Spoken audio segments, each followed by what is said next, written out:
Martin Lloyd-Jones. Sermão 20. Como comunicar-nos com os nossos semelhantes. Não saia da vossa boca nenhuma palavra torpe, mas só a que for boa para promover a edificação, para que dê graça aos que a ouvem. Efésios 4, 29. O nosso texto nos leva a problemas concernentes à nossa conversação, ao nosso falar uns com os outros, à nossa comunicação uns com os outros, desta forma particular. Não podemos deixar de notar que, nestas injunções particulares, o apóstolo parece ter em mente, a maior parte do tempo, a grande importância do falar. A sua primeira injunção foi: pelo que deixai a mentira e falai a verdade, cada um com o seu próximo. Ora, essa é uma questão ligada ao falar, e mais adiante, no capítulo, ele volta a ela: toda amargura, a ira, a cólera e gritaria e blasfêmias, e toda malícia seja tirada entre vós. Versículo 31. E de novo, retoma no versículo 3 do capítulo 5, onde ele diz: mas a prostituição e toda impureza ou avareza nem ainda se nomeie entre vós, como convém a santos, nem torpezas, nem parvoices, nem conversação tola, nem chocarrices, que não convém, mas antes ações de graças. Obviamente, pois, na opinião e na avaliação do apóstolo, toda essa questão ligada ao falar é vital e necessariamente deve receber grande proeminência ao tratarmos e estudarmos a aplicação da verdade aos pormenores da nossa vida. E isso não é surpreendente porque, como já fiz lembrar quanto à questão da mentira, a fala é, afinal de contas, o fator biológico, distintivo e diferencial do homem. Comparando-se e contrastando-se o homem e os animais, há muitas diferenças, mas esta é provavelmente a mais proeminente e importante. O que faz do homem um homem é o dom da fala e da expressão. Nessa capacidade de expressar-se, vemos sobressair mais claramente a imagem de Deus, segundo a qual o homem foi criado originariamente. O homem pode pensar, raciocinar e ver-se objetivamente e considerar-se a si próprio. Os animais não podem fazer isso. Contudo, o nosso texto vai além. O homem pode falar, pode expressar-se, pode pôr pensamentos em palavra e em linguagem. De muitas maneiras, é o maior dom concedido à humanidade, e sendo assim, não é de admirar que seja a coisa mais mal utilizada. Na esfera espiritual, o diabo centraliza seus ataques naquilo que é mais precioso no homem. E o que há de devastador quanto ao pecado é que ele sempre destrói primeiro o que é melhor em nós. Os centros mais elevados são sempre os primeiros a serem afetados pelo pecado. Não admira, pois, que considerável atenção seja dada pelo apóstolo à questão geral do falar, visto que expressa tanto a essência do ser e da personalidade do homem. No capítulo 3 da sua epístola, Tiago argumenta sobre o mesmo ponto. Ali, a língua humana é comparada ao leme do navio e também à brida, ao freio que se põe na boca do cavalo. Em ambos os casos, um objeto muito pequeno, porém, quão importante ele é. Muda o curso de um grande transatlântico. Mantém dentro dos limites e no controle o cavalo, com todo o seu vigor e força.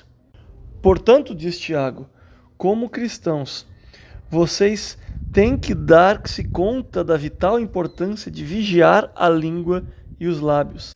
Que destruição, diz ele, é feita pelo mau uso da língua. É um verdadeiro mundo de iniquidade. É uma coisa que pode acender um fogo terrivelmente destruidor.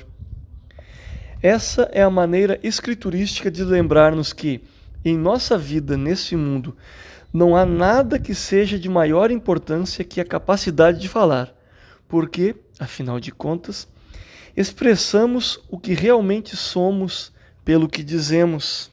As palavras do nosso Senhor, Da abundância do seu coração fala a boca, Lucas 6,45. Dizem-nos a mesma coisa.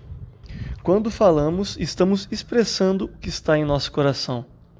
Às vezes, os nossos amigos nos lembram que nos entregamos pelo nosso falar. No entanto, o nosso Senhor tem mais uma verdade para nos dizer. O homem bom tira boas coisas do seu bom tesouro, e o homem mau tira más coisas. Mas eu vos digo que de toda palavra ociosa que os homens disserem, hão de dar conta no dia do juízo. Porque por tuas palavras será justificado, e por tuas palavras será condenado. Todos nós somos lerdos para perceber a importância do falar. Falamos com tanta liberdade, tão levianamente, tão soltamente, e no entanto, diz o nosso Senhor, por tuas palavras será justificado, e por tuas palavras será condenado. Ele nos assegura que no dia do juízo o homem dará conta de toda palavra ociosa que tiver dito. Ele quer dizer que é quando estamos desprevenidos, por assim dizer, que realmente expressamos o que somos. O moralismo pode pôr certo controle em nós, mas vocês descobrem realmente a fraqueza do não cristão, do homem meramente moral, em seus momentos de não vigilância, quando algo lhe sucede subitamente e ele se expressa. Então ele mostra o que realmente é. E essa é uma das maneiras de distinguir entre o homem meramente moral e o cristão. O cristão não é alguém que está sempre a reprimir-se. Há algo diferente no centro, porque da abundância do coração a boca fala. É o que escorrega para fora que realmente nos diz a verdade sobre outra pessoa. Não admira, pois, que o apóstolo dê grande atenção a esta questão do falar. Vocês, Efésios, diz ele, eram pagãos e eram tipicamente pagãos em sua conversação e em seu falar. Entretanto, diz ele, agora vocês são novos homens. Vocês se despojaram do velho homem, revestiram-se do novo, e não há aspecto em que mostram isso de maneira tão direta e clara como na sua conversação, na espécie de coisa sobre a qual conversam e no seu falar. E notamos também que ele adota a mesma fórmula que adotara em todos os outros casos. Primeiramente, injunção negativa. Depois, injunção positiva. E, em terceiro lugar, explicação. Não saia da vossa boca nenhuma palavra torpe. Aí está a negativa. Então, o que é que vocês devem fazer? Só a que for boa para promover a edificação. Aí está a positiva. Mas por que vocês têm que fazer isso? Qual a razão? A razão é para que dê graça aos que ouvem. Adotamos a classificação feita pelo apóstolo, pois não podemos melhorá-la. A injunção negativa corre: não saia da vossa boca nenhuma palavra torpe, que equivale a dizer que, nesta questão do falar, o cristão deve ser completamente diferente do não cristão. Devemos, pois, indagar a nós mesmos o que é que caracteriza a fala, a conversação dos não regenerados e dos ímpios. E isso é sugerido pelos próprios termos do apóstolo, que vemos elaborados noutras partes das Escrituras. Uma característica do falar dos ímpios é o excesso, a falta de controle. Os ímpios falam demais, falam sem pensar, estão sempre falando. Se você viajar de ônibus ou de trem, ou se estiver numa sala pública, verá esse constante falatório. É sempre uma característica dos ímpios. Provavelmente nem todos percebemos que o povo cristão não fala tanto como o povo não cristão. Outra característica da conversação do não cristão é aquilo que realmente faz dela o que é. Tão somente uma expressão do ego. A vida do não regenerado é sempre egoística, egocêntrica, e a sua conversação e o seu falar sempre visam a uma oportunidade para exibição pessoal, Isso explica por que tais pessoas, quando juntas, procuram falar todas ao mesmo tempo. Uma não pode esperar que a outra termine. Todas querem ficar com a palavra. Está eternamente presente o desejo de ser interessante, divertido, de ser admirado, com o povo dizendo: que maravilhoso! Todas elas querem estar sempre com a palavra. Anseio por autoexpressão e por conseguir algo para o seu ego.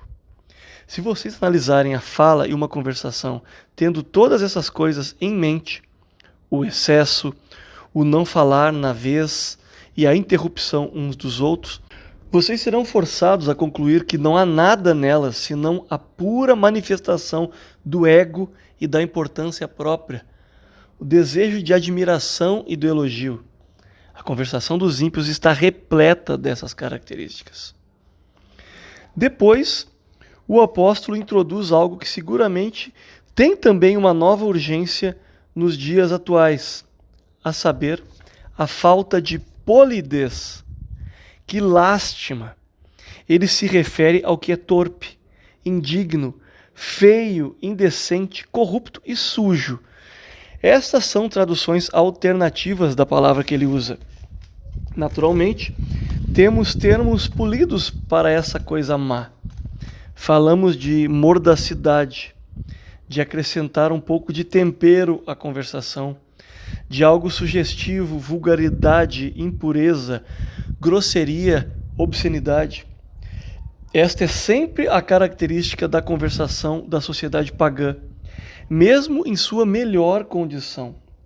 Digo, mesmo em sua melhor condição. Talvez seja uma das maiores manifestações da queda e do corruptor efeito do pecado, que mesmo homens pertencentes a profissões e sociedades cultas, quando se encontram em seus jantares e festas, passam o tempo contando anedotas uns aos outros, repetindo anedotas, colecionando-as, dando-se ao trabalho de recordá-las. Fazem isso porque sabem que serão admirados por isso e se tornarão o centro de atração. E quanto mais atrevidos, mais maravilhosos. Homens capazes e inteligentes em alta posição em suas profissões, literalmente, passam o tempo fazendo esse tipo de coisa. É clara a evidência da grosseria que o pecado introduz na vida humana e nos corações dos homens. Contudo, isso é considerado esperto, divertido. Vocês ouviram esta? Perguntam, e toda a gente ouve. Homens dotados de inteligência, sim, e homens honrados são capazes de passar o tempo dessa maneira. Uma horrorosa manifestação do corruptor efeito do pecado. Seria fácil fazer, neste ponto, uma digressão para chamar a atenção de vocês para o óbvio aumento desse tipo de coisa na vida do nosso país e de outros. Uma baixeza, um relaxamento está se insinuando na conversação. As pessoas usam em público termos que ninguém sonharia em usar há 40 anos. Acaso vocês não notaram a entrada disso nos artigos e nas revistas, não somente nos jornais? Isso não estaria acontecendo em geral? Esta curiosa tendência de desafiar, na verdade, se tornou tão costumeira que não desafia nem choca ninguém, e está se tornando espantosamente comum. Até em periódicos de boa reputação não se pode senão notar o curioso e triste declínio que tão evidentemente vem ocorrendo. E frequentemente o mundo ímpio faz disso uma brincadeira e considera divertido o que realmente é trágico. Por que se deveria considerar divertida a infidelidade de um homem para com sua esposa? Por que as constantes pilhérias sobre esse tipo de coisa? Nada causa maior infelicidade a homens, mulheres e crianças do que justamente esse mal, e todavia é considerado como um tema para brincadeira. Atos de infidelidade tornam-se objetos de riso e diversão. Comunicação torpe, conversação torpe, é marca dos não regenerados. Não se envolvam em nada disso, diz o apóstolo. É prática corrupta e corrompe outros. E isso era o que mais ocupava a mente do apóstolo aqui, como em todas estas outras injunções. Ele quer que os crentes considerem a influência das suas palavras sobre os outros, pelo que diz: não saia da sua boca nenhuma palavra torpe. Algum espectador pode ouvi-la, e isso lhe poderá ser nocivo. Que influência as palavras podem ter? Tiago nos lembra que elas inflamam com uma paixão do inferno. Muitos homens se desgarraram na vida simplesmente por terem ouvido conversa que estimula, inflama e provoca tudo quanto é indigno. Escrevendo aos Coríntios, o apóstolo Paulo adverte-os de que as más conversações corrompem os bons costumes. 1 Coríntios 15:33. Portanto, diz ele, por amor aos outros, que nada disso saia da sua boca. Para expressá-lo com muita simplicidade e clareza, o que ele está realmente dizendo é: parem de fazer esse tipo de coisa. Notem particularmente, porém, mais uma palavra que ele utiliza: não saia da vossa boca nenhuma palavra torpe. Noutras palavras, se isso chegar a entrar em sua mente, se começar a tomar forma em seus lábios e em sua língua, pare. Se chegou em sua boca, não o deixe sair. Crucifique-o, mate-o, assassine-o, detenha-o. Se já lhe pesa a culpa de maus pensamentos, se o diabo o sugere a você, se você não conseguir detê-lo, ele atirará em você os dardos inflamados, e ele os insinuará em sua mente, as suas sugestões malignas. Mesmo assim, diz o apóstolo, o que lhe estou dizendo é isto: jamais saiam palavras torpes da sua boca. Faça-as morrer em seus lábios, pelo bem dos outros. Esta é sua injunção negativa, antes de tentar persuadi-los com a positiva. Que é que deve sair da sua boca?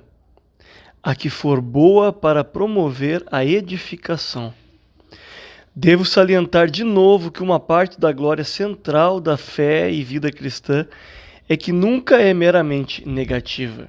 Não é moralismo, é cristianismo. O moralista pode pôr breques e freios e pode não ser culpado de certas coisas, mas para neste ponto. Paulo, porém, faz soar uma nota positiva. O Evangelho de Cristo dá-nos vida, nova vida. Está cheio de atividade positiva e de diligente esforço. E é sempre esse o método cristão. Observem a expressão do apóstolo: a que for boa para promover a edificação. Desafortunadamente, a versão autorizada, e com ela Almeida Revista Corrigida, realmente não é boa neste ponto, pois traduz mal a frase. Diz ela: a que for boa para proveito da edificação. Entretanto, o que Paulo diz de fato é: a que for boa para a edificação da necessidade. A versão revista inglesa a traduz melhor, como Almeida Revista Atualizada: aquela que for boa conforme a necessidade. Todavia, a versão revisada padrão é melhor ainda: somente aquela que for boa para a edificação, de acordo com as circunstâncias. Então, quais são os princípios que devem governar o meu falar e a minha conversação com outros? Examinaremos primeiro os princípios gerais. O primeiro, evidentemente, é que a nossa conversação deve sempre estar sob o nosso controle.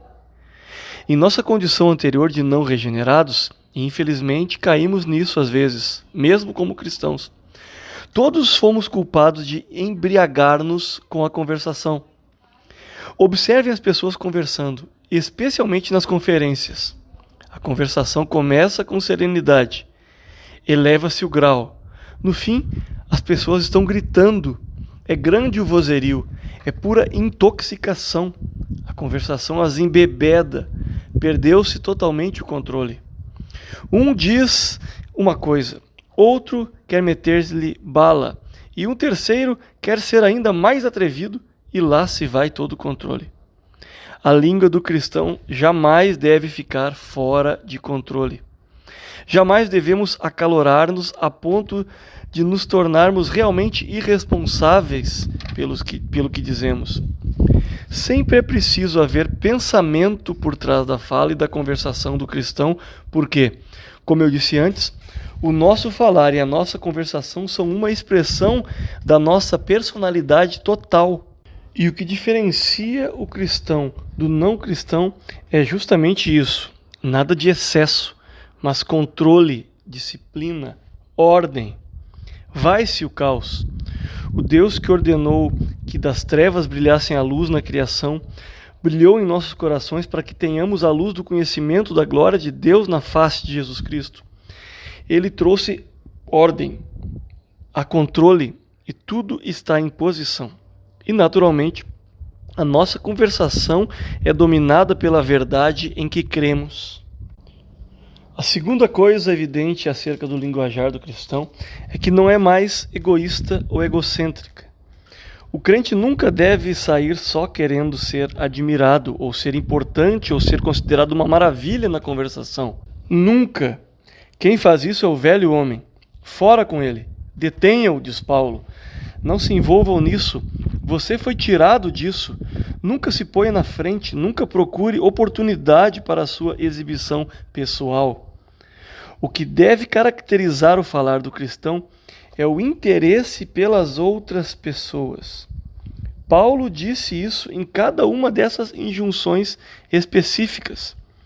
Disse ele: falai a verdade, cada um com o seu próximo, pelo bem do seu próximo.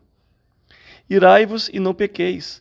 Não se ponha o sol sobre a vossa ira. Não vá dormir com o pensamento mau sobre o seu próximo. Aquele que furtava não furte mais, antes trabalhe, fazendo com as mãos o que é bom, para que tenha que repartir com o que tiver necessidade. Em cada ordem dada, o próximo é proeminente, e continua sendo nesta questão do falar, do prosear e da conversação.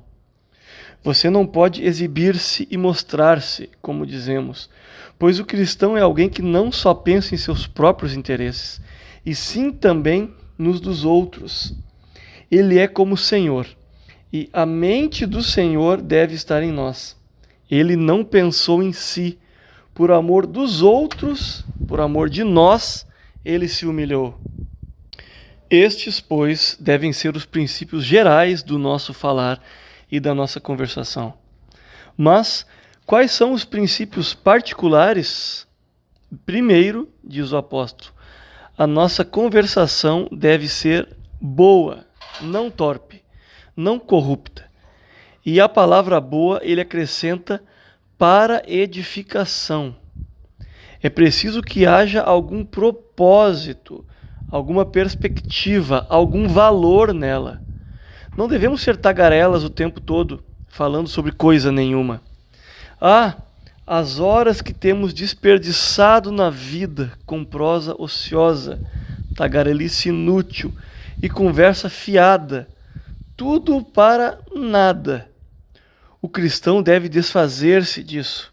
Ele não tem que necessariamente estar sempre falando em religião. Porém, toda vez que falar, terá que haver no que fala algum conteúdo, algum valor. Terá que ser sempre uma palavra boa, sempre limpa, e sempre terá que ser edificante num sentido ou no outro, para que as pessoas digam no fim: foi uma boa coisa passar algum tempo com esse homem ou com essa mulher. Sinto-me melhor por tê-lo feito. Estou quase tentado a dizer que uma das principais diferenças entre a conversação pagã e a cristã é que a conversação cristã é inteligente e a outra não. No entanto, a ordem vai mais adiante. Inclui a menção da necessidade, a edificação da necessidade, ou, como a Revised Standard Version o expressa, de acordo com as circunstâncias, ou conforme a necessidade. Isso é particularmente importante, E é justamente aqui que alguns de nós, cristãos, e talvez isso se aplique particularmente aos evangélicos, tantas vezes caímos no erro e numa armadilha. Aqui estou em uma conversa com alguém, ou com alguns. Não devo fazer certas coisas. Devo ter consideração pelos outros. O meu falar deve ser bom e edificante. Sim, mas vá adiante, diz o apóstolo. O seu falar deve ser de acordo com as circunstâncias. Coisa difícil, porém vital. De acordo com as circunstâncias significa que eu devo refletir sobre as pessoas com as quais estou falando.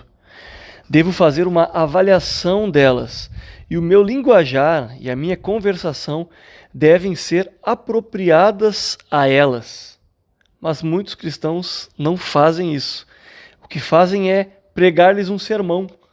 Falam com o indivíduo como se ele ou ela fosse uma reunião pública. O que fazem é sermonar. Fazem-lhe um pequeno discurso ou um sermoneco. Fazem excelentes declarações sobre o Evangelho e sobre o meio de salvação. Todavia, às vezes, isso não é próprio e não está de acordo com as circunstâncias. Agem dessa maneira porque estão pensando somente em si mesmos e não estão avaliando o outro. Dizem a si mesmos: agora que sou cristão e devo empenhar-me em boa e piedosa conversação, sempre devo dar o meu testemunho ou pregar o Evangelho ou introduzir uma breve palavra num ponto ou noutro. Não, diz o apóstolo, essa abordagem é errônea. Se fizer essa abordagem, você estará mais preocupado consigo mesmo e com o cumprimento do seu dever do que em manifestar a atitude verdadeiramente cristã nessa questão. A palavra de edificação dita pelo cristão sempre deve ser de acordo com as circunstâncias. Portanto, não devemos repetir frases como papagaio e achar que agimos bem e cumprimos nosso dever. Nada disso. Em vez disso, devemos primeiro descobrir qual a exata situação das outras pessoas. Compete-nos falar-lhes de modo tal que as ajude exatamente no ponto em que elas estão. Não deites aos porcos as vossas pérolas, diz o nosso Senhor, Mateus 7,6. Não dê um bife, digamos, de boa carne vermelha a um bebê que só pode tomar leite. Estes são os termos das Escrituras, não são?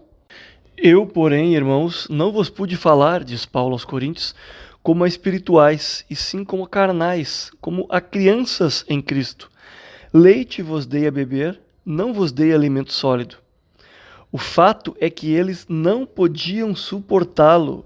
1 Coríntios 3, 1 e 2. O autor da Epístola aos Hebreus lamenta o mesmo fato. Diz ele aos seus leitores: eu gostaria que vocês fossem adiante para a perfeição, mas tenho que retroceder em meu ensino, pois vocês não estão querendo receber mais que os primeiros princípios do Evangelho de Cristo. Sim, mas que sábios mestres eram os homens desse tipo. Reconhecendo que os seus leitores ainda não estavam em condições de receber ensino mais avançado, davam-lhes ensino próprio para as condições deles, de acordo com as circunstâncias. Evidentemente, esse é o modo como todos os cristãos devem falar. Não só falamos e falamos e falamos, não apenas fazemos afirmações corretas. Temos que aprender a entender os outros e suas necessidades.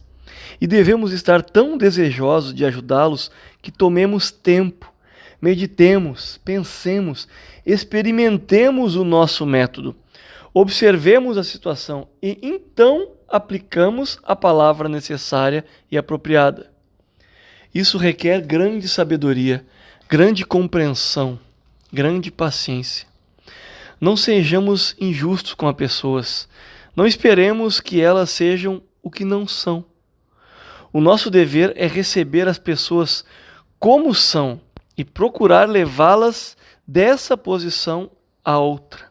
Portanto, sejamos cuidadosos no sentido de que a nossa palavra boa para a edificação, seja sempre de acordo com as circunstâncias e seja apropriada para qualquer ocasião, em cada caso individual.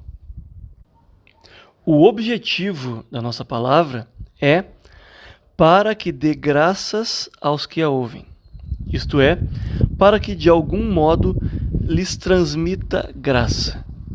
Nunca esqueçam, diz com efeito o apóstolo, que o homem ou a mulher ou o grupo de pessoas a quem vocês estiverem falando possuem almas imortais, que a vida deles não termina neste mundo, que eles vão para a eternidade.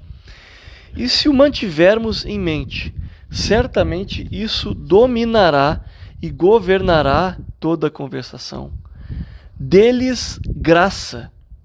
Acontecerá que alguns com os quais vocês vão conversar não são convertidos. Que haja quanto a você, quanto à sua maneira de falar e quanto ao que você diz, alguma coisa que os prenda e chame a atenção deles para a verdade. Não pregue, porém, que a sua conversação em geral seja tal que algum aspecto da graça se torne evidente para eles. E, por outro lado, se eles são filhos de Deus, ajude-os a edificar a sua pequena provisão de graça, de conhecimento e de entendimento. Eles são exortados, como nós somos, a crescer na graça e no conhecimento do Senhor. Que o contato com você ajude esse processo e que a sua conversação com eles leve à edificação deles. Posso resumir o ensino do apóstolo assinalando que o que ele está fazendo realmente aqui é pedir-nos que nos portemos como nosso Senhor. Como é que ele se portava? Temos a descrição dele, feita pelo profeta Isaías, numa das suas grandes passagens messiânicas. No capítulo 50, ele olha para o futuro e o vê, e nos diz que o Messias está dizendo as seguintes palavras: O Senhor Jeová me deu uma língua erudita para que eu saiba dizer a seu tempo uma boa palavra ao que está cansado. Meu querido povo cristão, há gente cansada ao nosso redor, cansada do pecado, cansada no pecado, cansada da vida. Há em torno de nós cristãos carregando fardos, carregando cargas, padecendo enfermidades e doenças, decepções, traição de amigo, alguma acariciada esperança que se foi de repente, ilusões frustradas e desvanecidas. Há por perto de nós homens e mulheres cansados. E quando nos encontramos com eles e lhes falamos, esqueçamo-nos de nós mesmos. Não consideremos o encontro como uma ocasião na qual podemos demonstrar como somos maravilhosos. Não o permita Deus. Oremos para que tenhamos uma língua erudita que nos habilite a falar uma palavra a seu tempo, a alguma pobre alma cansada. O nosso Senhor veio do céu para fazer isso, e a respeito dele foi escrito, e ele o concretizou em sua vida. A cana trilhada não quebrará, nem apagará o pavio que fumega. Isaías 42:3. Esse é o caminho para nós também. Durante o nosso jornadear pela vida, devemos ajudar os homens e as mulheres com uma palavra de encorajamento, uma palavra de entusiasmo, talvez uma palavra de reprovação, mas uma palavra que os faça lembrar-se de que estão sob Deus e de que, se estiverem em Cristo, são preciosos para Ele. Saiamos, pois, para socorrer os cansados e ajudar os fracos. Ajudemos verdadeiramente uns aos outros, em todos os aspectos da nossa vida e da nossa conversação, porém, sobretudo em nosso falar. Não proceda de nossa boca nenhuma comunicação corrupta, e sim somente o que for boa para a edificação dos outros, para o melhor proveito da necessidade, de acordo com as circunstâncias, para que possa ministrar graça aos ouvintes. Graças a Deus pela vida cristã, em que tudo passa por mudança, e tudo que somos, fazemos e dizemos é tão diferente daquilo que caracterizava a antiga vida não regenerada. Bendito seja o nome de Deus, que teve misericórdia de nós e enviou o seu Filho, não somente para morrer por nós e libertarmos do inferno de corrupção, mas também nos deu uma nova natureza e modelou de novo as nossas vidas à sua imagem.